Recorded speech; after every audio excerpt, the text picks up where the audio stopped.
Hello everyone, आप सभी लोगों का SWS क्लासेस के यूट्यूब चैनल पर वेलकम होता है। तो आज की वीडियो में हम लोग ग्राम समाज एवं विकास पढ़ेंगे, है ना। तो ग्राम समाज एवं विकास में जो हमारा टॉपिक है आज का वो है लेखपाल, है ना। लेखपाल शब्द से क्या तात्पर्य है ना, तथा इसके कार्य क्या होते हैं, इसका इतिहास क्या है। तो आज हम लोग इस पर चर्चा करेंगे।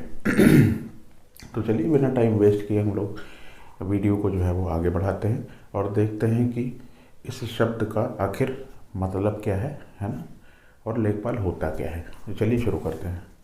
तो देखिए जैसे कि मैंने बोर्ड पे ऑलरेडी लिख के रखा हुआ है ना, कि लेखपाल है क्या।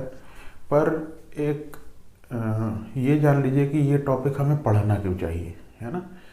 देखिए सबसे पहली चीज़ तो ये है कि जिस पद की आप तैयारी कर रहे हैं, है ना, वो पद आखिर है क्या, ये पता होना बहुत ज़रूरी है ना।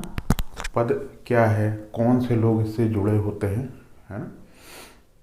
ये ना तो केवल आपके जब आप ज्वाइन करेंगे तब आपके काम आएगा, अपितु एक नॉर्मल इंसान को भी पता होना चाहिए कि आखिर लेखपाल क्या होता है। क्यों? क्योंकि देखिए मुझे ऐसा लगता है कि मैं और आप सभी जितने भी देख रहे हैं उसमें से नियर अबाउट 70 to 80% लोग जो है वो गाँवों से जुड़े हैं, है ना। और यदि आप गाँवों से जुड़े हैं तो मेरा 100% मानना है ऐसा कि आपने लेखपाल या पटवारी शब्द तो सुना होगा, है ना। तो वही है। तो आइए चलिए देखते हैं कि आखिर ये शब्द आया कहाँ से, क्या इतिहास है इसका, है ना, और इसका मतलब क्या होता है, लेखपाल के आखिर कार्य क्या होते हैं। जब ये जानेंगे तभी तो आप पढ़ के उस पद पर पहुंचने का प्रयास करेंगे, है ना। चलिए शुरू करते हैं। देखिए जैसे कि लिखा हुआ है कि लेखपाल जो है वो एक यूपी लेखपाल सेवा के अंतर्गत जो है वो एक पद है ना, जो कि समूह ग के अंतर्गत आता है, यानी कि ग्रुप सी, है ना। ग्रुप सी के अंतर्गत समूह ग के अंतर्गत ये पद जो है वो यूपी लेखपाल सेवा के अंतर्गत आता है ना। और इस पद का उल्लेख जो है वो यूपी भू राजस्व अधिनियम 1901 की धारा 23 में किया गया है ना। तो जो हमारा यूपी का जो है वो भू राजस्व है, भू राजस्व अधिनियम का 1901 की धारा 23 में जो है वो हमें लेखपाल पद का उल्लेख मिलता है ना। अब आइए जानते हैं कि लेखपाल आखिर होता क्या है। तो देखिए जैसे कि लिखा हुआ है तीसरा पॉइंट, है ना, कि ग्राम स्तर पर एक अधिकारी पद वो लेखपाल का होता है ना। अधिकारी पद क्यों ग्राम स्तर पर? क्योंकि देखिए आपको अब इसमें से दो चीज़ें याद आएंगी। मैंने आपको पिछले वीडियो में बताया था कि प्रधान भी होता है ना, प्रधान और लेखपाल। ठीक, अब आप ये सोच रहे होंगे कि प्रधान भी तो जो है वो एक आधिकारिक पद होता है, लेकिन नहीं, है ना। देखिए प्रधान जो है वो राजनैतिक पद है और जो लेखपाल है हमारा वो प्रशासनिक पद है ना। ये सरकार का आदमी होता है, ये 5 साल के लिए चयनित व्यक्ति होता है। जो प्रधान होता है वो 5 साल के लिए चयन किया जाता है, लेकिन जो लेखपाल है वो एक सरकार के अंडर में काम करता है ना। तो ये आधिकारिक पद है, साथ ही साथ अपने हलके में कार्य करता है तथा एक प्रशासनिक। देखिए प्रशासनिक और अधिकारी पद सेम ही है। प्रशासनिक यानी कि प्रशासन मतलब जो शासन करता है, और शासन कौन करती है? सरकार, है ना। हल्के में, अब देखिए हल्के में इसको दूसरे भी में मत ले जाइएगा। हल्के में यानी कि अपने कार्य क्षेत्र में, है ना। हल्के में यानी कि अपने एरिया में, है ना, कार्य क्षेत्र जो भी है उसका कार्य क्षेत्र, है ना, इसमें कार्य करता है। जैसे कि मान लीजिए कोई भी एक लेखपाल है ना, उसके अंडर में 2 से 3 गांव आते हैं, तो वो उन्हीं 2 से 3 गांवों के का जो कार्य करेगा तो उसी को हम हलके में बोलते हैं, है ना। अपने हलके में कार्य जो करता है वो लेखपाल होता है। ठीक, उसके बाद हम क्या देखते हैं कि त्रिस्तरीय पंचायती राज व्यवस्था, जो कि बहुत ही इंपॉर्टेंट टॉपिक है और इसको मैंने कवर कर दिया है ना। और इसको मैंने ऑलरेडी कवर कर दिया है, और यदि आपको उसका वीडियो देखना होगा तो मैं आई बटन में लिंक दे दूंगा, आप लोग उसको ज़रूर देखिए। और इम्पॉर्टेंट टॉपिक है, इससे सवाल 100% आएगा, है ना। तो त्रिस्तरीय पंचायती राज व्यवस्था में मध्यवर्तीय स्तर पर कार्य करता है ना। मध्यवर्तीय स्तर पर इसका कहने का तात्पर्य क्या है कि देखिए जो सरकार और जो हमारी गांव की पॉपुलेशन है ना, यानी जो ग्रामीण लोग हैं, उनके बीच में मध्यवर्ती स्तर पर ये कार्य करता है। कैसे करता है, देखिए जो भी सरकारी योजनाएं हैं, है ना, सरकारी योजना, ये बात मैंने आपको बता रखी है, जो भी सरकारी योजनाएं हैं उनको सुचारू रूप से ग्रामीणों तक, है ना, ग्रामीणों तक पहुंचाने का जो कार्य होता है वो लेखपाल करता है। ठीक, यानी कि सरकारी योजनाओं को ग्रामीणों तक या ज़रूरतमंदों तक पहुंचाने का कार्य, ग्रामों में ज़रूरतमंदों तक सरकारी योजनाओं को पहुंचाने का कार्य लेखपाल का होता है। साथ ही साथ ग्रामीणों की समस्याओं को, है ना, वो सरकार तक या अपने से ऊंचे पद तक पहुंचाने का कार्य भी लेखपाल का ही होता है। तो ये एक मध्यस्तर का कार्य करता है, मध्यस्थता करता है ना, तो मध्यवर्ती स्तर पर कार्य करता है। उसके बाद जो लेखपाल होता है वो हर खेत का जो है वो लेखा जोखा रखता है ना, या भू अभिलेखों को लेखबद्ध करने वाला जो व्यक्ति होता है उसको हम लेखपाल कहते हैं, है ना। अब जैसे कि मान लीजिए कि यदि कोई भी व्यक्ति है ना, उसको अपनी भूमि का जो है वो नपवाना है कि भैया हमारी भूमि जो है वो कितने वर्ग फुट बीघे, है ना, ये सब आगे आपको भूमि मापन में बताया जाएगा। तो जैसे यदि कोई भी व्यक्ति है तो कितनी भूमि उसके अंडर में आती है या कितनी भूमि उसकी है ना, इन सब की जानकारी जो है वो कौन रखता है, वो लेखपाल रखता है। जैसे गांव में, है ना, 100 लोग हैं, एक गांव में 100 लोग हैं, तो इनके पास कितनी कितनी ज़मीन है या कितने बीघे, है ना, या कितने स्क्वायर फुट ज़मीन है, इसका जो पूरा रिकॉर्ड रखता है उसको उसको क्या कहते हैं, लेखपाल कहते हैं ना। उसके बाद देखिए प्रथम प्रशासनिक अधिकारी है। गांवों में अगर ग्रामीणों के नज़रिए से देखें तो जो हमारा लेखपाल है वो प्रथम प्रशासनिक अधिकारी है। और क्यों है, क्योंकि देखिए ये ऐसा पद है जो सीधे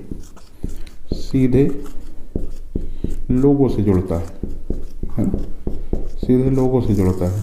कैसे, अब जैसे कि मैंने आपको पंचायती राज व्यवस्था में भी, त्रिस्तरीय पंचायती राज व्यवस्था में भी बताया था कि यदि कोई भी अगर समस्या आपके घर में होती है ना, मान लीजिए आप और आपके भाई बहन हैं और यदि आपके बड़े भाई ने आपको मारा, है ना, तो आप अपने माता पिता के पास जाएंगे शिकायत लेकर के, किसी और के पास नहीं जाएंगे। वैसे ही जब ग्रामीणों को कोई भी समस्या होती है तो सबसे पहले, है ना, किसके पास जाएगा, लेखपाल के पास, है ना, किसके पास जाएगा, लेखपाल के पास, है ना। यदि भूमि से रिलेटेड कोई भी मसले होते हैं तो वो सबसे पहले किसके पास जाएगा, लेखपाल के पास। तो प्रथम प्रशासनिक अधिकारी ग्रामीणों के अनुसार से होता है ना। उसके बाद अगला क्या है कि राजस्व के आखिरी छोर की कड़ी है ना। यदि हम राजस्व की कड़ी को देखें, कड़ी से आप क्या समझते हैं, देखिए राजस्व की कड़ी किसे कहा जाता है, सबसे पहले आएगा उसमें कलेक्टर, है ना, यानी कि डीएम। अब देखिए राजस्व में डीएम को कलेक्टर क्यों कहते हैं, क्योंकि जो राजस्व कलेक्ट करता है उसको कलेक्टर कहते हैं, है ना। तो किसी भी जिले में राजस्व कलेक्ट करने वाला व्यक्ति कौन होता है, जिला अधिकारी, है ना, कलेक्टर। उसके बाद एसडीएम, है ना, उसके बाद तहसीलदार, है ना, उसके बाद नायब तहसीलदार, है ना, उसके बाद कानूनगो, है ना, उसके बाद लेखपाल। शायद ज़्यादा नीचे तो नहीं हुआ है, देख लीजिएगा, मैं बोले भी दे रहा हूँ। कलेक्टर, एसडीएम, तहसीलदार, नायब तहसीलदार, कानूनगो और उसके बाद में लेखपाल हमारा आता है ना। तो ये सबसे आखिरी की कड़ी है हमारा लेखपाल, है ना। उम्मीद है लेखपाल शब्द से का क्या अर्थ होता है ना, तथा उसके कार्य क्या हैं, ये आप समझ गए होंगे।